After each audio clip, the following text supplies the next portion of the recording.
It was supposed to be a celebration, our 10th wedding anniversary, a night of toasts, music, and laughter. She stood beside me in her silver dress, flawless as always, and smiled at the crowd. Then she turned toward me, eyes sharp, voice steady, and said, "I wish you had never been in my life." The room fell silent. Glasses froze mid-air. She didn't flinch, didn't take it back. She looked at me, not with hatred, but with finality. Something inside me shifted. Not anger, not grief. Just a quiet understanding that the version of me who loved her had just died. I smiled, raised my glass, and said, "To wishes, then." Everyone laughed, awkwardly, nervously, thinking it was a joke. But I knew it wasn't. And that night, while she slept in the guest room, I began my exit. When we first met, I was the dreamer. She was the realist. I built things. She planned them. I thought we were a team. She thought I was a project. In the beginning, her love felt like sunlight, warm, consuming. But over the years, it became something colder. She started keeping score. Every success of mine was somehow hers. Every failure, entirely my fault. Still, I stayed. Because that's what love does. It forgives, then forgets, then bleeds quietly.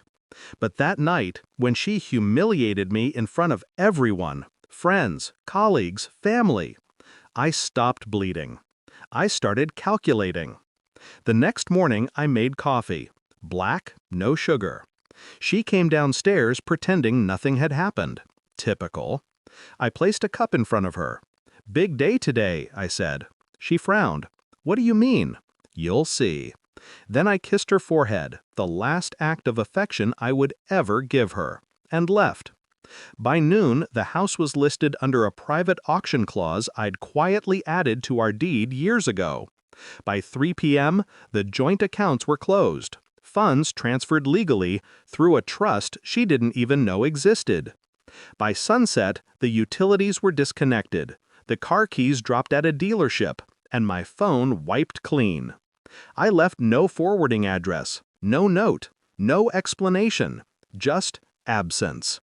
She called, dozens of times, then hundreds. I never answered. A week later, her sister reached out through an old email. "Where are you? She's panicking. She says you abandoned her." Abandoned? No.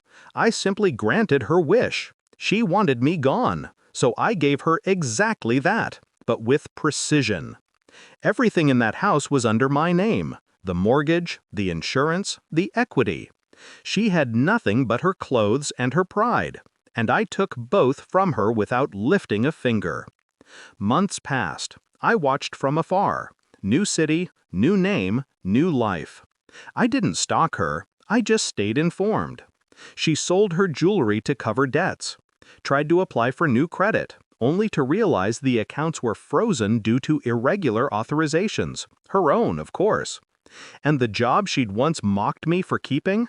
The company she used to brag about helping run had quietly replaced her. The woman who once wished I'd never existed was now living that exact reality. Then one night, I received a message. No subject, no greeting. Just one line. "Are you happy now?" I stared at it for a long time. Happy? No. But free? Yes. Because revenge isn't always about destruction. Sometimes it's about absence. Letting your silence echo louder than any words ever could. A year later, I went back. Not to see her, but to see the house. It was abandoned. Windows broken. Lawn overgrown. The perfect home she once flaunted was now hollow, decaying. I stood at the gate and whispered, "You got your wish." Then I turned and walked away. They say time heals everything. It doesn't. It just teaches you what's worth mourning. She thought my disappearance was an act of cowardice, but it was precision, the cleanest cut of all. You see, when someone tells you they wish you'd never been in their life, you can give them that gift. You can vanish so completely that your absence becomes their punishment. I didn't move on. I evolved. Because love made me stay, but betrayal taught me how to disappear. And when I did, the silence that followed was everything she deserved.